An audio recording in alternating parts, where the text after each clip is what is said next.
As the first light of dawn stretches across the Nile, the land of Egypt stirs to life once more. The air is cool, carrying the scent of damp earth and fresh river reeds. In the villages and cities of Ptolemaic Egypt, a time when Greek rulers sat upon the ancient throne of the pharaohs, the rhythms of daily life unfold with quiet certainty. This was an era of blending, where old traditions met new influences, where the gods of Egypt stood beside those of Greece, and where the routines of home and hearth remained as steady as the river's flow. Let us step into this world, not with the grandeur of kings and conquests, but with the soft, familiar motions of morning. The household awakens. Inside a modest mud-brick home, the first movements are slow and deliberate. The floor is packed earth, swept smooth, warmed slightly by the morning sun filtering through small, high windows. The walls, made of sun-dried bricks mixed with straw, hold the coolness of the night a little longer. A woman rises from a low wooden bed, its frame strung with woven reeds. She adjusts her linen tunic, light, undyed, soft from years of wear, and ties a simple belt at her waist. Beside her, a clay oil lamp, long extinguished, sits on a low stool, waiting for evening's return. Outside, the household's chickens cluck softly, scratching at the ground. A cat, sleek, watchful, pads silently along the edge of the courtyard, its eyes catching the early light. The first task, bread for the day. The heart of the home is the kitchen, a corner of the courtyard where a domed mud oven stands, its sides still warm from yesterday's baking. Nearby, a flat grind-in stone waits, its surface worn smooth by years of use. The woman kneels beside it, taking handfuls of emmer wheat, the grain of ancient Egypt, and begins to grind. The rhythmic scrape of stone against grain fills the air, steady as a heartbeat. She works patiently, her hands moving in practiced circles, turning the rough kernels into fine flour. Beside her, a clay jar holds yesterday's sourdough starter, a living thing, passed down through generations. She mixes it with water, kneading the dough until it is soft and pliant. There is no hurry. Bread making is a slow art, one that cannot be rushed. As the dough rests, she tends to the fire, feeding it with dried reeds and chaff. The flames flicker, casting gentle shadows on the walls. A simple morning meal. While the bread bakes, the family gathers. A small clay dish holds dates, sweet, sticky, a gift from the palm trees lining the river. Another bowl contains fresh goat's milk, still warm from the morning's milking. There are no elaborate feasts here, only the quiet satisfaction of a meal earned by one's own hands. The bread emerges from the oven, its crust golden, its scent rich and earthy. It is broken by hand, shared without words. The taste is wholesome, slightly nutty, a flavor unchanged for thousands of years. The rhythm of the Nile. Beyond the home, the world is waking. Fishermen push their reed boats into the water, their nets draped over their shoulders. Farmers walk toward the fields, their hoes balanced on their backs. The river, ever present, murmurs softly as it flows. Life here is shaped by the Nile, its floods, its bounty, its endless, patient cycles. There is no need for haste. The day will unfold, as it always has, in quiet harmony with the land. And as the sun climbs higher, the household too turns to its tasks. Weaving, mending, tending to the garden. But for now, in these first soft hours, there is only bread and warmth, and the gentle certainty of another day in Ptolemaic Egypt. In the golden light of mid-morning, when the bread has been eaten and the hearth's embers burn low, The people of Ptolemaic Egypt turned to the crafts that sustain their daily lives. This is a world shaped by hands, hands that weave, mold, carve, and stitch, transforming raw earth and fiber into objects of usefulness and quiet beauty. Let us step into the shade of a courtyard, where the tools of these crafts lie waiting, and watch as the household's labor unfolds, slow and steady as the turning of a potter's wheel. The potter's quiet art. In a corner of the courtyard, a potter sits cross-legged before a simple wooden wheel. A lump of Nile clay, dug from the riverbanks and purified by straining, rests before him. With damp hands, he presses his thumbs into its center, coaxing the shape of a jar from the spinning earth. The wheel turns with a soft, rhythmic creak, not the fast whirl of a master's workshop, but the patient pace of a household artisan. There is no need for haste. A jar must be strong, its walls even, its base broad enough to hold grain or oil without tipping. Nearby, finished pots dry in the sun, some plain, others decorated with faint ridges or the imprint of a thumb. Later, they will be fired in a pit of smoldering straw, emerging as sturdy vessels ready to hold water, beer, or the household's precious stores. The weavers dance. Under the shelter of a palm-thatched roof, a woman works at her loom. The frame is simple.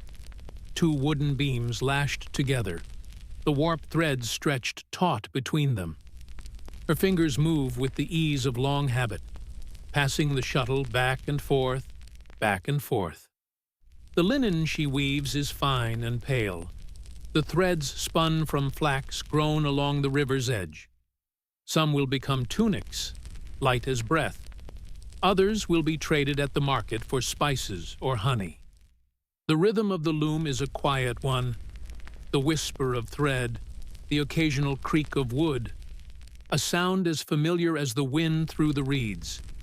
Beside her, a basket holds spindles of dyed wool, a rare luxury in this land of linen. Perhaps it will become a fringe for a shawl, or the patterned border of a child's tunic. The carpenter's measure. In the shade of a sycamore fig, a man shapes a wooden stool. His tools are few: a bronze chisel, a mallet, a saw with teeth sharpened to a fine edge. The wood is acacia, hard and golden, cut from the groves beyond the village. He works slowly, shaving away curls of wood until the legs sit even, until the seat is smooth under the palm. There is no waste here. Even the smallest chips will be saved, later fed to the fire, or used to patch a crumbling wall. Nearby, a child watches, learning the craft in silence. One day, these hands too will know the weight of the mallet, the grain of the wood, the way a well-made joint fits snug as a secret. The basketry of reeds. At the edge of the courtyard, an elder sits with a bundle of fresh reeds, splitting them with a bone knife. Her hands, though lined with years, move with certainty, twisting and weaving the strands into the beginnings of a basket. The patterns are old, spirals, chevrons, the same designs her mother taught her, and her mother before that. Some baskets will hold bread. Others will carry fish from the river or fruit from the market. Each is made to last, to bend without breaking, to hold its shape through seasons of use. As she works, a cat curls at her feet, blinking lazily in the sun. The tools of the home. Scattered throughout the courtyard are the small, unremarkable objects that make life possible. A bronze mirror, polished to a dull gleam, resting on a linen cloth. A wooden comb, its teeth worn smooth from years of use.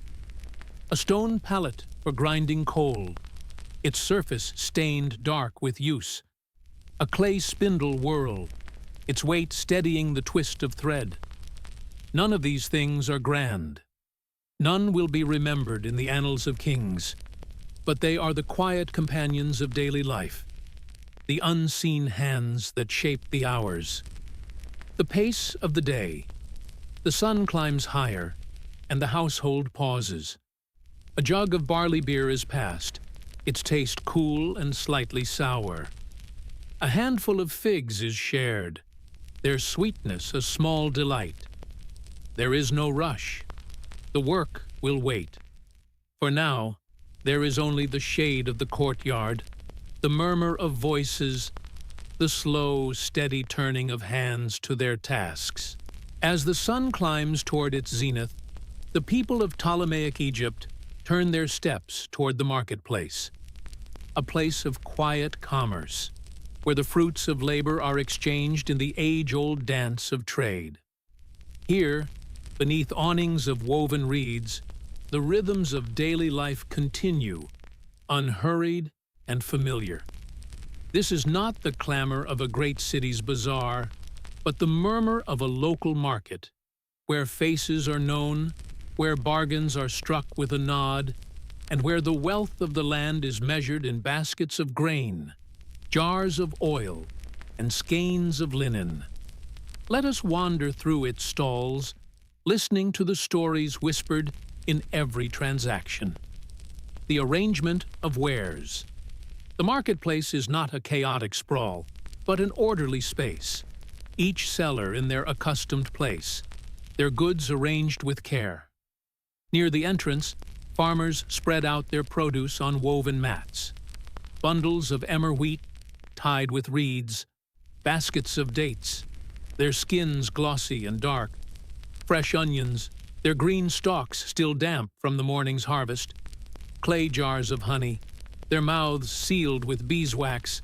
Farther on, the potter displays his wares, jars for storage, bowls for eating, slender oil lamps with pinched spouts.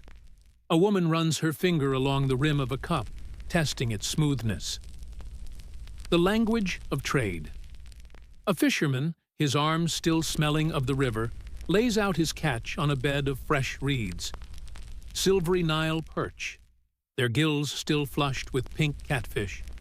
Whiskered and heavy, a woven trap full of tiny fish, to be dried in the sun and eaten whole. He trades not for coin, but for goods. A jar of oil for his family's lamp, a measure of grain to supplement his catch. The merchant weighs the grain in a bronze scale, its counterweight a carved stone in the shape of a duck. Nearby, a weaver unfurls a length of linen, its edges still bearing the faint creases of the loom. A customer holds it up to the light, checking for flaws. The bargaining is quiet, conducted in half-spoken phrases and gestures as old as the Nile. The tools of measurement. On a low table, a scribe sits with his palette, a board with cakes of red and black ink, a reed brush, a roll of papyrus. He records transactions in careful hieratic script, his hand moving steadily down the page. Beside him, the market's official measures are kept. A cubit rod of polished wood, marked with notches, bronze weights shaped like animals, a frog, a calf, a sleeping lion, a clay vessel marked to show the proper volume of grain for a fair trade. These are the unspoken rules of the market, the safeguards against dispute. The foreign touches. Here and there, the influence of the wider Ptolemaic world can be seen.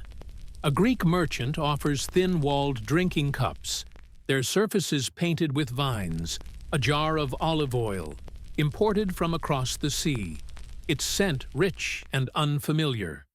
A roll of papyrus, inscribed with Greek letters, waiting to be sent upriver.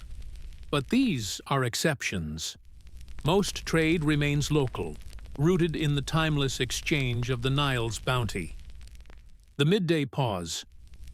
As the heat grows heavier, the market's pace slows. Vendors retreat into the shade, sharing a simple meal. Flatbread dipped in sesame paste, a salad of lentils and spring onions, dried figs passed from hand to hand.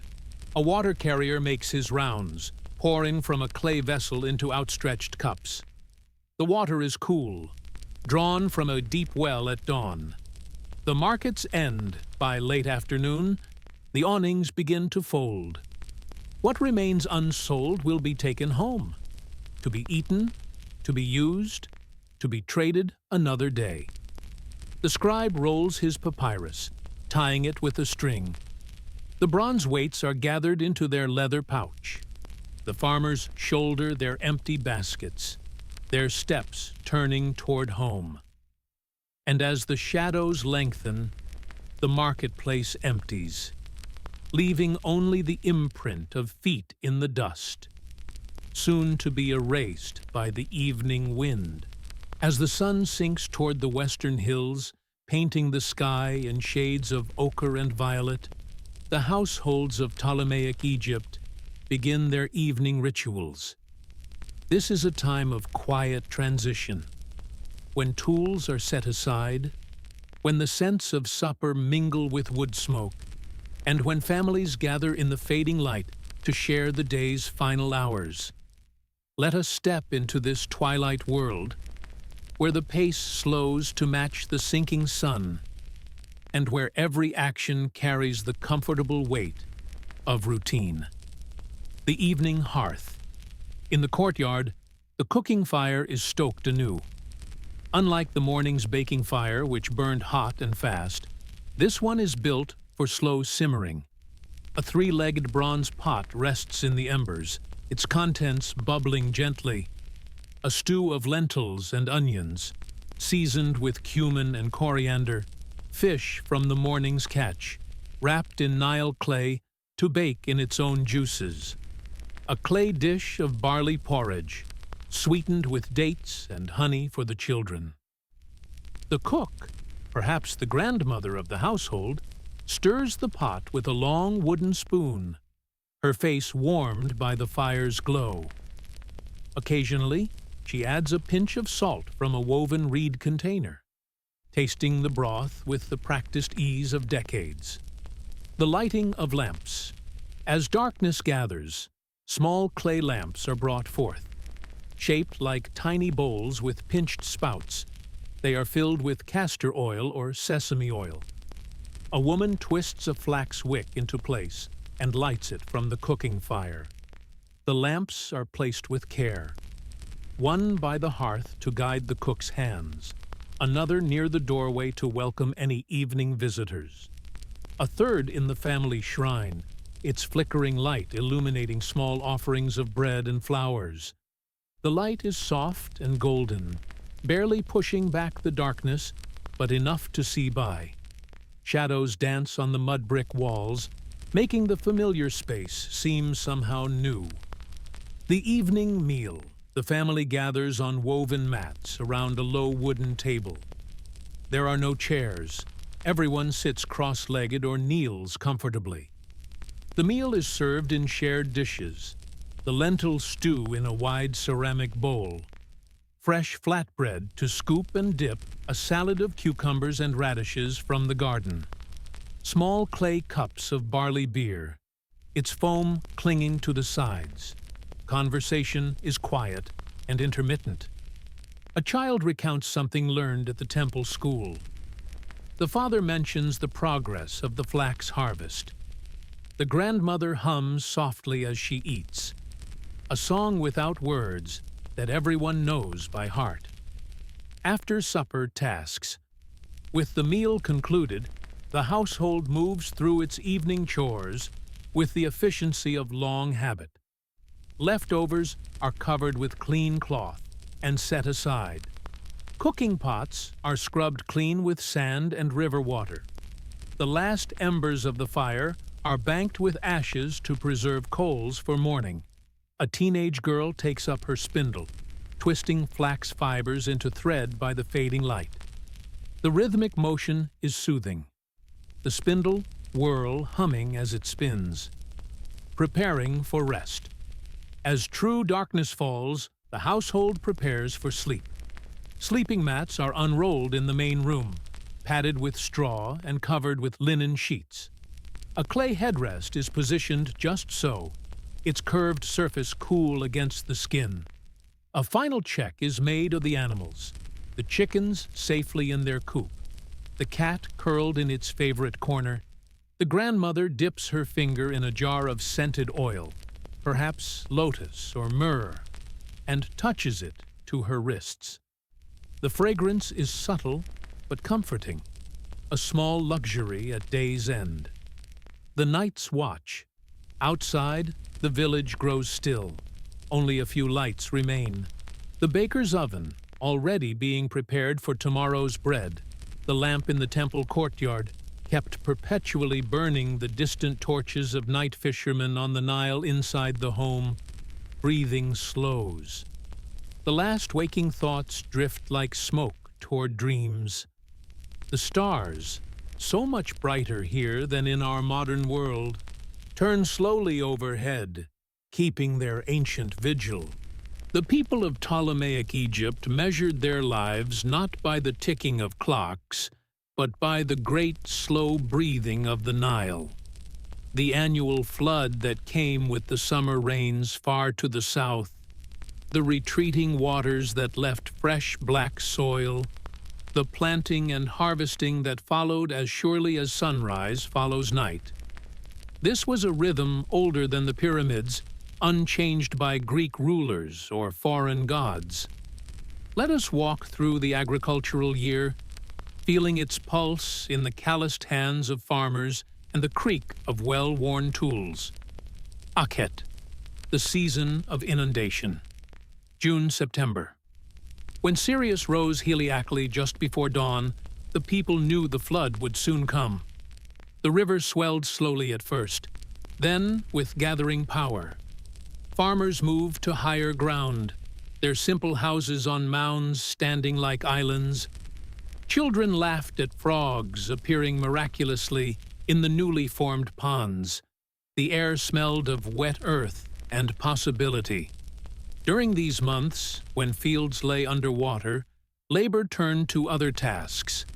Repairing irrigation ditches with hose and baskets, mending fishing nets by firelight, crafting new tools in anticipation of planting.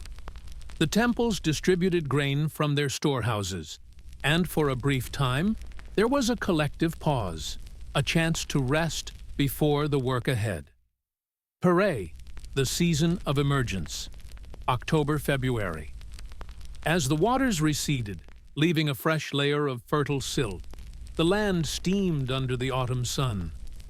Every household joined the planting. Men broke the damp earth with wooden plows pulled by oxen. Women and children followed, scattering seed from woven baskets. The poorest farmers, without oxen, turned the soil by hand with copper-bladed hoes. The most common crops grew in orderly patches. Emmer wheat for bread and beer, barley for animal fodder and brewing, flax for linen thread, onions, garlic, lentils for the daily pot. At the edges of fields, fruit trees grew heavy with dates, figs, and pomegranates. Bees hummed between blossoms, making honey for the gods' offerings and the children's treats. Shemu, the season of harvest, March-May.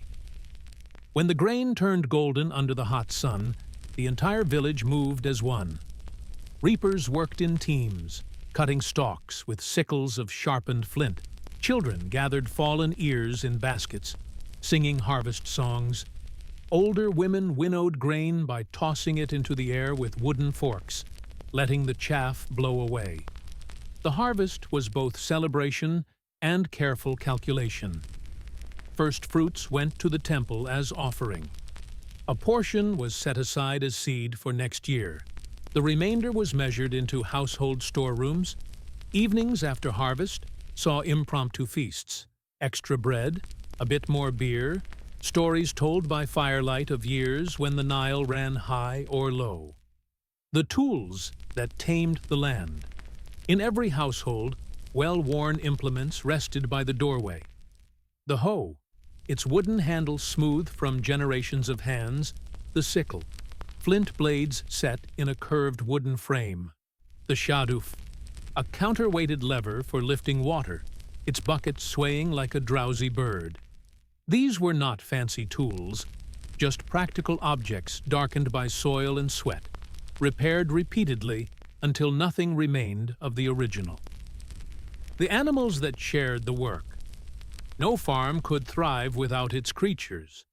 Oxen for plowing, their great patient heads nodding as they walked donkeys for carrying loads, their ears twitching at flies, geese that weeded fields by eating young shoots of unwanted plants, cats that kept granaries safe from mice and rats. At dusk, all were brought into the household courtyard, not just for protection, but because they were part of the family. The gods of field and flood. Small shrines dotted the landscape. A figurine of Osiris buried at the field's edge to ensure fertility offerings of beer poured into the irrigation ditches for Hapi, god of the inundation. A handful of grain left on a flat stone for Renenutet, the harvest goddess. These were not grand ceremonies, but simple habits, like wiping one's feet before entering a house. The divine was woven into daily work as tightly as reeds in a basket. In the shade of a sycamore fig, where the afternoon light falls in dappled patterns, the women of the household gather to transform raw materials into objects of usefulness and quiet beauty. Here, where the air smells of wet clay and flax fibers, the domestic crafts of Ptolemaic Egypt unfold in unhurried motions perfected over centuries. These are not the grand workshops of royal artisans, but the everyday spaces where necessity and creativity meet, where rough flax becomes fine linen, where river mud becomes vessels to hold life's essentials. The linen makers, from stem to thread. The process begins in the fields, where flax plants stand straight as soldiers. Rippling blue flowers give way to seed pods that rattle when dry plants are pulled whole from the earth, not cut, to preserve the long fibers bundles soak in slow-moving canal water for weeks, until the woody stems soften. By the household courtyard, women sit in companionable silence as they crack the retted stems with wooden mallets, scrape away the softened pith with bronze knives, comb the fibers with spiked boards until they flow like pale hair. The spinner's art, a woman sits with her spindle, a simple whirl of clay or stone on a wooden shaft. She draws out fibers with one hand while twisting the spindle with the other. The thread grows, winding around the shaft in a neat spiral. Children practice with tufts of wool, their early attempts lumpy but earnest. The loom's song. The vertical loom leans against a courtyard wall. Warped threads hang taut, weighted with smooth river stones. The weaver passes the shuttle back and forth, her fingers dancing. A wooden beater bar presses each new row snug against the last. The resulting fabric is cool and strong, ideal for light tunics that breathe in the heat, wraps for carrion babies, bandages for the village healer. The potter's domain. Clay from the riverbank. Each household has its favorite gathering spot where the Nile's annual flood leaves deposits of fine silt. Clay is dug in the cool morning hours. Impurities are picked out by hand before wedging. At the kick wheel, the potter works barefoot, his toes flicking the wheel into motion. A lump of centered clay rises and falls like breathing. Thumbs press inward to open the form. Fingers draw the walls upward in a smooth spiral. Common household shapes emerge. Caduce jars for water storage, their porous walls keeping contents cool. Bread molds with conical interiors. Cooking pots with rounded bottoms for nestling in coals. Decoration and firing. Simple tools create patterns. A comb's teeth, wavy lines in the damp clay. A reed stem presses hieroglyphs of protection. A pebble burnishes surfaces to a soft sheen. The firing pit glows orange at dusk. Pots are stacked carefully with fuel between them. Dried dung makes a slow, even burn. By morning, the ceramics ring with a clear, hard tone. Other household crafts basket, weaving by the river's edge, reeds are transformed, soaked to make them pliable, woven in spirals that grow outward, finished with braided rims for strength. Rope making men twist papyrus fibers, strands rolled against the thigh. Finished ropes soaked in salt water to deter pests, used for fishing nets, rigging, and household ties. Perfume preparation in the cool of the morning. Petals of blue lotus are steeped in oil. Resins from distant lands are ground with honey. Tiny glass bottles, a luxury, are filled for the market. The rhythm of craft. These activities follow nature's clock, spinning and weaving in the heat of day when fields are too hot. Pottery making in the cooler morning hours. Basket work in the evening's golden light. There is no hurry, only the steady accumulation of skill passed from mother to daughter, father to son. A girl's first lopsided pot is kept for holding hairpins. A boy's initial clumsy basket becomes a home for the cat. Each imperfect creation is a stepping stone to mastery. Each day's work a thread in the fabric of domestic life. In the dappled shade of a riverside fig tree, where sunlight filters through broad leaves like pieces of gold, the children of Ptolemaic Egypt pass their early years. This is a world of miniature tools and scaled-down responsibilities, where play and work blend as seamlessly as the colors in a sunset over the Nile. From the first breath drawn in a birthing chamber fragrant with natron and myrrh, to the day they take up adult tools in earnest, children move through their days surrounded by the gentle rhythms of family life. The earliest days, the welcoming rituals. A newborn enters the world amid traditions unchanged for millennia. The umbilical cord is cut with a flint knife, bronze being too precious. Amulets of Bes and Taweret are hung near the sleeping area. The mother is given a broth of fenugreek and dates to restore her strength. Swaddled in linen, infants spend their first months, wrapped in soft, undyed linen bands, carried against their mother's body in a sling during work, rocked to sleep in palm wood cradles with curved bases, first sounds and words. The household echoes with lullabies about cats, catching mice in the moonlight, clicking noises made to soothe a fussy baby, the universal babble of infants everywhere, soon shaping into Egyptian words, the world of play, toys from the earth. Children's playthings are simple but cherished. Rag dolls stuffed with Nile mud and straw, wooden animals with movable legs, balls made from wrapped reeds or leather scraps, games without names. In the dust of courtyards, little girls play house with miniature pots and grinding stones. Boys stage mock battles with stick swords and reed shields. All join in games of toss with knucklebones or pebbles. Lessons in disguise. Even play teaches adult skills. Mud pies prepare little hands for pottery. Toy looms teach the over-under of weaving, gathering pretend harvests in miniature baskets, learning life's rhythms by their mother's side girls.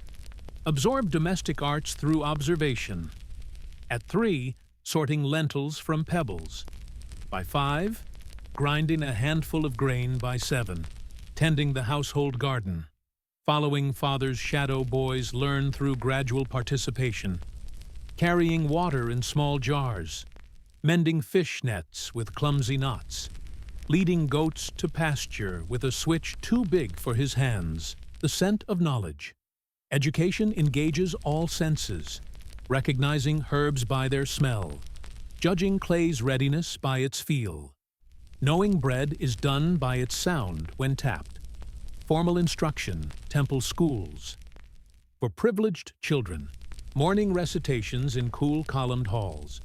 Practice in hieratic script on limestone flakes. Learning the sacred stories painted on temple walls. Home lessons. For most children, moral instruction through proverbs and fables. Practical mathematics using fingers and pebbles. Astronomy by counting stars from the rooftop. The Greek influence. In some households, bilingual children switching effortlessly between languages. New alphabet letters mixed with hieroglyphs in the dust stories of Homer, told alongside tales of Horace rites of passage first haircut around age 5.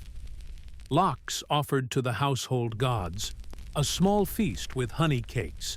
The child now counted among the family, coming of age at puberty. Girls receive their first mirror and cosmetic palette. Boys are given a proper kilt and bronze tools. Both begin wearing amulets of adulthood. The quiet transition. No fanfare marks the exact moment when play becomes work. Lessons become responsibilities. A child becomes another pair of steady hands in the household. The sweetness of childhood. In the golden hours before dusk, when chores are done, children chase fireflies in the growing shadows. Grandparents tell stories of clever animals and foolish gods. Mothers braid lotus flowers into sleepy daughters' hair. And as the first stars appear, those same stars that will guide them through life, the children of the Nile drift to sleep, their dreams as boundless as the river itself. In the quiet corner of every Ptolemaic home, where lamplight pools like liquid gold upon a modest shelf, the divine makes its dwelling. This is no grand temple with towering columns, but a simple niche holding well-worn figurines, where daily life and eternal truths meet over offerings of bread and flowers. Here, in the space between sweeping floors and kneading dough, the people maintain their conversation with the gods, a dialogue as old as the Nile's first flood, continuing now under Greek rule with only the slightest changes in vocabulary. The household shrine, a sacred microcosm. Even the humblest dwelling dedicates space for devotion. A mud brick niche whitewashed with crushed limestone, a wooden shelf draped with a strip of fine linen, small oil lamps shaped like lotus blossoms.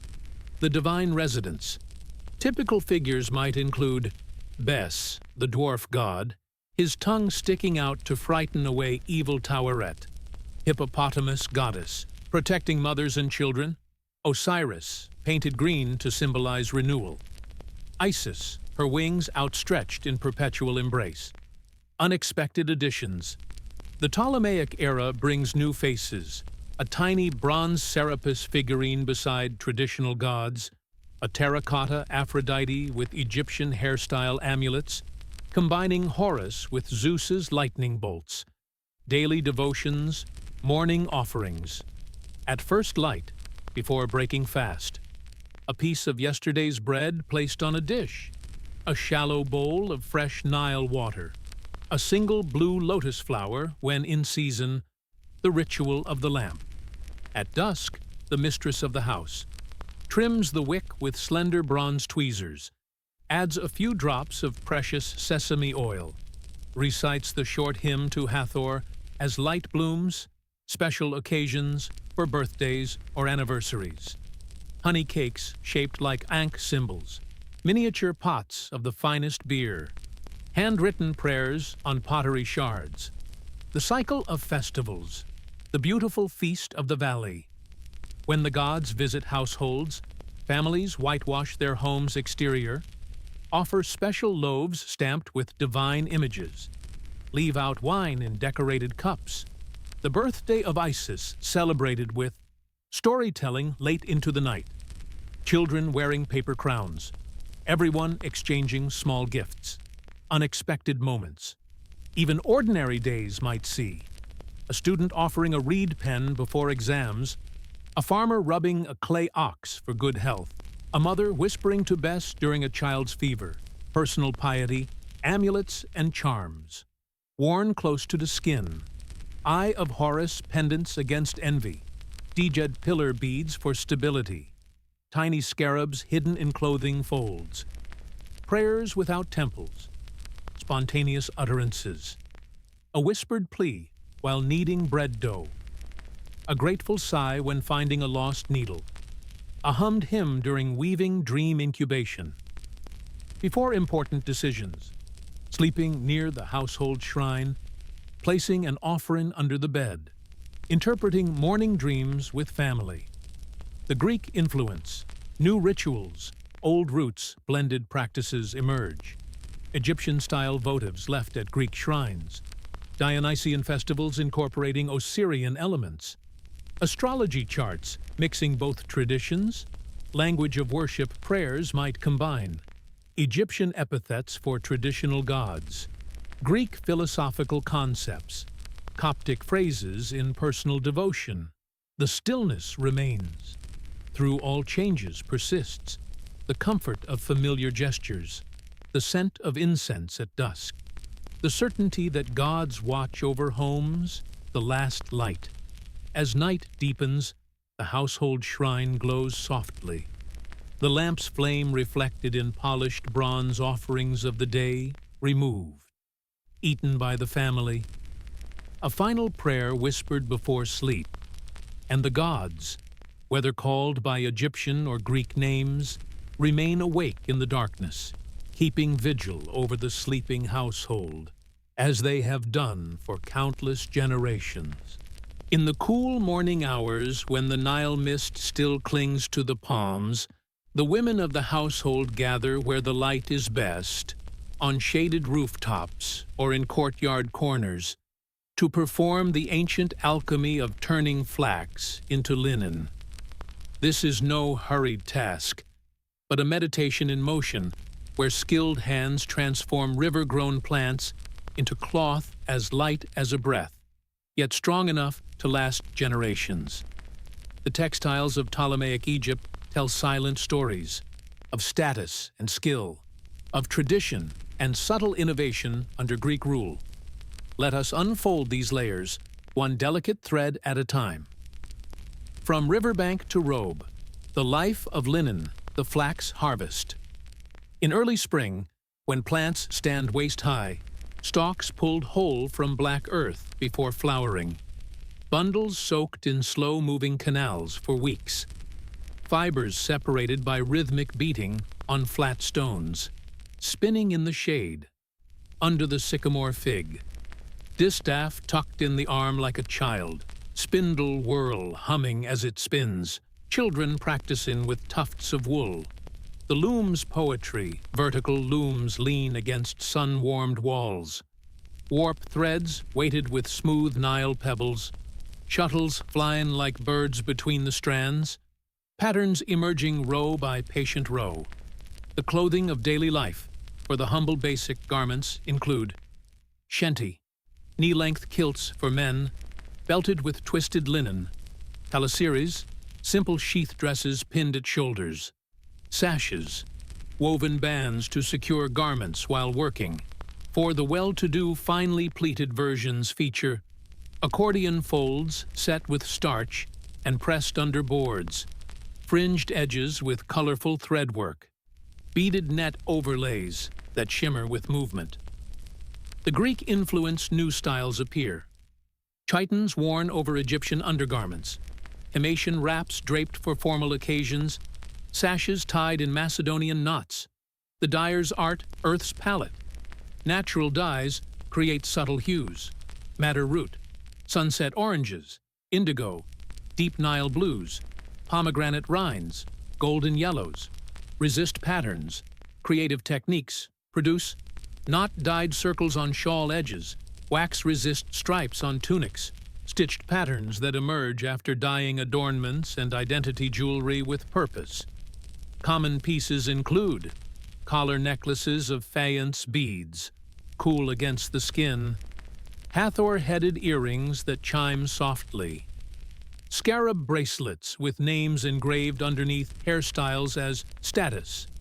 Elaborate arrangements feature braids stiffened with beeswax, hair rings of beaten gold foil, scented cones that melt in the heat, cosmetics as protection daily rituals involve, kohl lines to ward off eye infections, red ochre for sun protection, myrrh-infused oils for perfume.